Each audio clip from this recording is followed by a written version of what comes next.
Fraser Muggeridge's name is linked to three good things: the University of Reading, astounding book design, and the end of type design.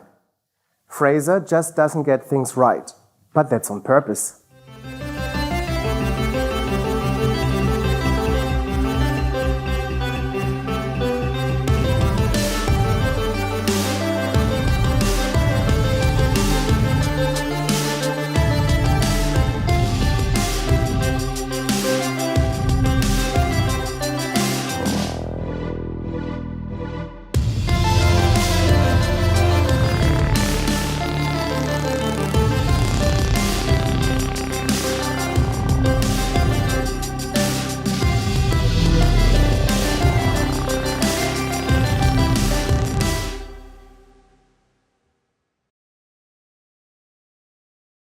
In a way, the future of design isn't what I'm doing.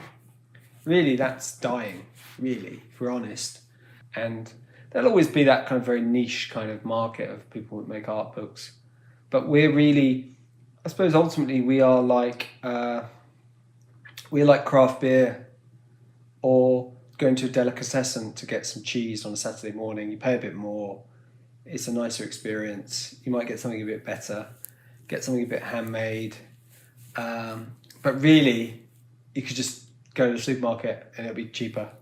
So I think there'll always be that. And I think it's just the things that are automated kind of look better, but actually they become so oversaturated that they look the same. So then they look worse because you can't really see anything after a while. And everything just becomes a bit of a haze. I probably spent the first 10 years doing things right and, grappling with the software, grappling with making objects and books that were kind of nice and kind of right, and all the training that I've been given. I went to the University of Reading in the 90s. And I suppose I sort of feel now that the software's almost got a bit too easy. I'm still very rigorous. I still look at every piece I do, and I still craft. I still look at line endings. I still look at the quality. But I'm also interested in this dynamic kind of effect by making things right and then making things wrong, and in a way, this kind of knowingly wrong. So I would use a free font in a right way, or I'd use a very well-designed font in a wrong way, or I would, I kind of want to bring about the hand, I want to bring about the craft, I want to bring about ways of sort of breaking the kind of auto InDesign settings that are there, which a lot of designers, don't even deviate from. So it's a kind of way of breaking out a little bit. There are probably things that I would never do, but of course, using cheap paper, using online printers, using horrible fonts, using strange forms of typesetting, I would do always, but I suppose I would do it. I've always got this kind of knowing way, so I've always got this kind of way in the back of my mind. I'm sort of bringing it back to some kind of quality. I think it's all about the context, and I think it's all about the effect you're trying to give. And sometimes the effect, there's a recent article in iMagazine that featured our work, and I think I talked, one of the quotes that I gave was, I can't remember it exactly, but printed matter's moved from what we communicate literally to what we communicate subconsciously. So what I'm saying is, if you're making a poster or a book, you don't necessarily have to communicate all the information. And it depends, again, on what the job is. So if the job is just an 8-page booklet, you could try something out, because your move of doing something doesn't have a consequence that it's going to take 10 more pages and cost £10,000 for over a year. So it's not newspaper design. I'm not designing COVID test centres. I'm not designing airport luggage security systems or how to get to the toilet in a hospital. If I was, I would be information design. I would be doing things a lot more clear, and considered. And it's not that I don't do things clear and considered, but there's definitely, that's not my area of work. I'd love to be able to do that. I'd love if someone gave me that job to do. And we have had jobs where things have been very considered. So we do this magazine called Art Monthly. You can see a few covers here. I'm going to film them. And because we have to essentially design and lay out a whole 48-page magazine in 3 days, we have to kind of do it right. And, it's very much a kind of production, graphic designer's production. All the styles are set, all the rules are set, and, it looks very kind of normal. And the only kind of trick we have is that every issue, we try and kind of do a kind of interesting 3-colour cover. Just trying to find the other books. It must be in my shelf somewhere. Bear with me. And, oh yeah, here we go. And then the only thing we actually do is each issue we change the pull quote. We changed the pull quote. I've just realised I've been videoing vertically for 5 minutes. So each pull quote is a different pull quote each issue. And sometimes that might relate to the issue, and sometimes it might just relate to what we feel like. But we always change one font. So we're very straight in Art Monthly. But really, the majority of it is working with cultural institutions, working with artists, working with galleries and publishers to create publications that they use in the promotion of their artists. So in a way, it's very rare to actually get a brief, in my world. And if you do get one, it's usually just a kind of cobbled together marketing spiel that's just cut and pasted from various sites that doesn't really mean anything. So in a way, I'm sort of kind of free to try things out and to pursue an inquiry. Sometimes I describe doing a job for someone as I'm almost going to do nothing. I'm almost just going to literally try and be as invisible as possible. And, clients get freaked out because then they're like, well, what are we going to pay you then? We just do it ourselves. And but in doing nothing, there's actually lots of decisions to be made. So, it's a kind of contradictory practice. It's actually both. And it's about knowing when to make these moves. But really, I suppose what I'm trying to do is I'm trying to be actively engaged in stuff. So if that involves, fiddling around with type or printing or historical stuff or from my collection or this form of risk, I try and kind of come up with an idea through doing it that then can become the idea. So that becomes the concept. Then it's there. So it's there in the work rather than imposing it on it. It doesn't always work like that, but there's lots of examples of our work that do that we're trying to find something. And it's not just about research. It's not about just going to some old building and looking in the archives, finding a font and digitalizing it. It's about trying to find the kind of clues and trying to find something that can build a story. So, for example, we're just doing a project on a big estate in the UK called Becontree, which is in East London, and it's a 100-year anniversary of its existence. And we were asked to, they're making a lot of projects this year. There's a big celebration, and it's called Becontree Forever.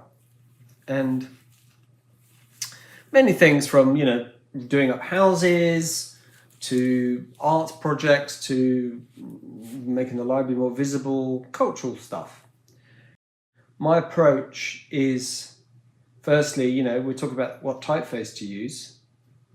So, if you have a knowledge of history, it's not that I only use the typeface appropriate to that time and date, but that would be a starting point. So I'm going to look for a typeface that was maybe designed around 1921. And that would lead me to thinking about Edward Johnston, London Underground, 1916, I think. First kind of corporate design. Beckentry's in London, it's got a tube station, but it would be too much to use Johnston because it would be too London Underground. Solution is to use a typeface that's designed by Type by Foundry, which is actually Fred Schmeier's foundry, which is actually in Belgium, but it's called Edward. So it's a modern day take on Edward, which kind of mixes Gill and Johnson.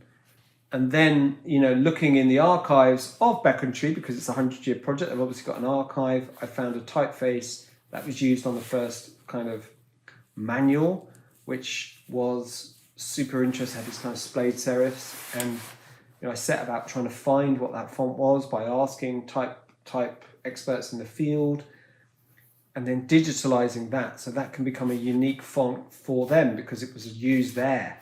So that's the big B. Maybe you've seen it on our website. So we have these big Bs that then becomes the identity. So it becomes something that's new for them, it's bespoke for them, and it exists in their area. And I found it in their area. I didn't find it in my, Swiss graphic design book. To me, history is important because it gives you a reason to do something.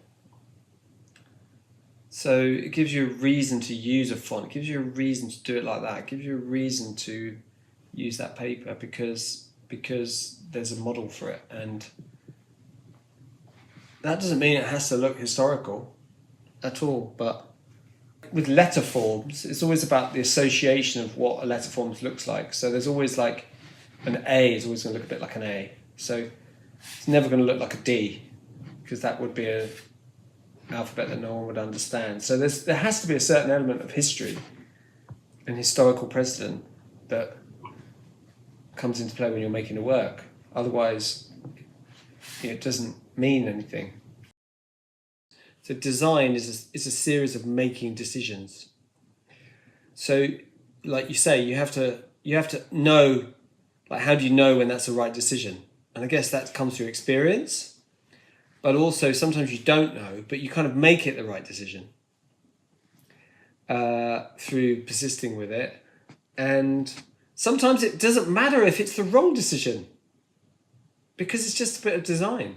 Like, I'm definitely in that kind of camp as well. Like, sometimes it doesn't really matter. And like, to me, all these ways of making decisions are based on many things. So there is this, historical and rigorous approach of typesetting, paragraphs, characters, typefaces, and what that does. And there's the interest in that. And, there's that kind of fascination with playing with that, which I think is a bit lost. It's lost because it's either not being taught or because people don't see it or people don't care, or actually it's just easier to just buy a new font from a foundry. I sometimes find it so hard to use new fonts because they're too engineered, they're too like everyone else can use them. Like, you can download it for £30, I can download it. And I think that I want something else. And it's getting back to the kind of the Delhi approach, the kind of hand-selected approach, which makes it harder for sure, makes it harder. But at the same time, all, brilliant graphic designers, typographers out there always make their life harder for themselves, surely. I think the great thing about graphic design is it can take, 5 minutes or 5 months for just one thing. And to me, it's like, I want all these decisions about history, research, finding things to make these visual decisions for me. I don't want to have to make these visual decisions, like what colours? Oh, I don't know. What about red? What about pink? For Beckentry, we use the colours that were on the original maps. Like, you just find something that basically gives you the answer. Because otherwise you just don't know what to do. And, there are a lot of students I see, when I see their screens. They're just literally looking at blank screens, hoping for an idea to come to them. I could never be a graphic designer working in a Starbucks coffee shop, you know, like with a mouse. Like, I just don't know how that actually works. Now, obviously it does work for a lot of people. And that, I guess, is the future. And, you know, it's sort of more kind of lifestyle choice, and that's totally fine. But I personally can't even work, you know, it's not because I'm old, but I find it hard to work on a laptop because I can't see anything. And it's not because I've got bad eyes, it's just that I can't see anything full size. I can't zoom in and I can't really see what I'm doing. And I think a lot of young designers can't actually see what they're doing.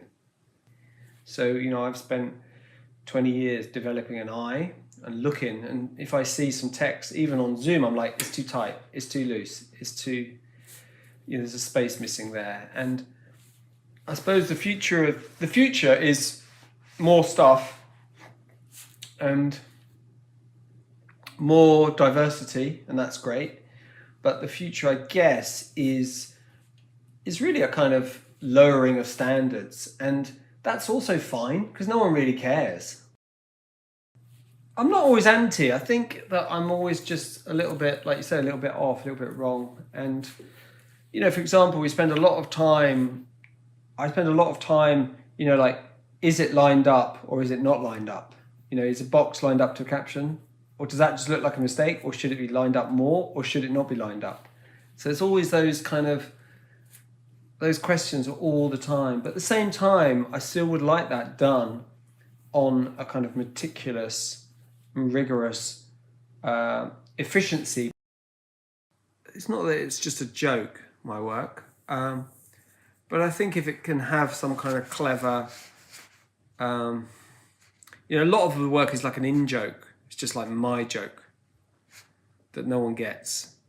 And, you know, why we've done it like that or why it's arranged like that. And sometimes people might get a different meaning from that. And, you know, that's, you know, I'm always interested in this kind of multiple meanings. So someone might see it like this or like that, and then I actually did it because of that. You know, I suppose I think I'm almost conventional because I always think that clients think they're going to get a product at the end of it. Like, I never give up. I never quit. I always deliver. So there's that trust. So it's not just like, oh, it's unpredictable. He just didn't get back to us ever and then just ended up becoming a heroin addict. You know, it's never that. It's actually just like, you might be on a bit of a weird journey. You might go around the houses a bit, but you'll end up with something. And that will be useful for you. And it might be a little bit risky and it might be a bit wrong, but ultimately you still end up with the product, you know, that you need, which you ultimately get paid for. So I'm very wary of that as well. I don't know what's next. It's, you know, more work, isn't it? That's what keeps us all going. More fun, more physicality, more engagement, more hands-on experience. I think that's what I want to do, rather than, you know, remote, which is difficult, but actually has its advantages. Like us talking now.